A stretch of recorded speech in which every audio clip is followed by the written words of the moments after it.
ISKCON Bhavnagar basketball league season 4નો sports complex ખાતે પ્રારંભ થયો છે.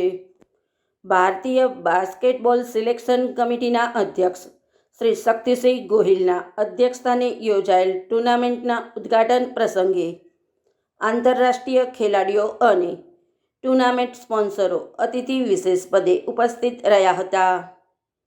8 ટીમની માર્ચપાસ્ટ સાથે ટુર્નામેન્ટને ખુલ્લી મુકાઈ હતી. આ તકે ખેલાડીઓનું અભિવાદન આમંત્રિતોએ કર્યું હતું. પ્રાસંગિક વક્તવ્ય બાદ ટુર્નામેન્ટનો પ્રારંભ થયો હતો. ઘણા ઇન્ટરનેશનલ પ્લેયરો ભાવનગરે આપ્યા છે.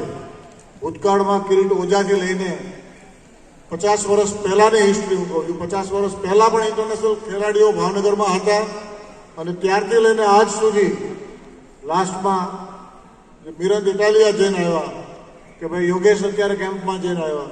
આવા ખેલાડીઓ કુલદીપ ટમાલિયા પણ કેમ્પમાં છે. ભાવનગરના અત્યારે 3 ખેલાડીઓ સિનિયર ટીમના કેમ્પમાં છે.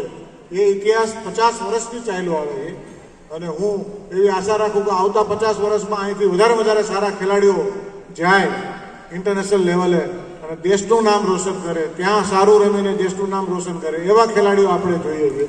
એટલે ખૂબ મહેનત કરો.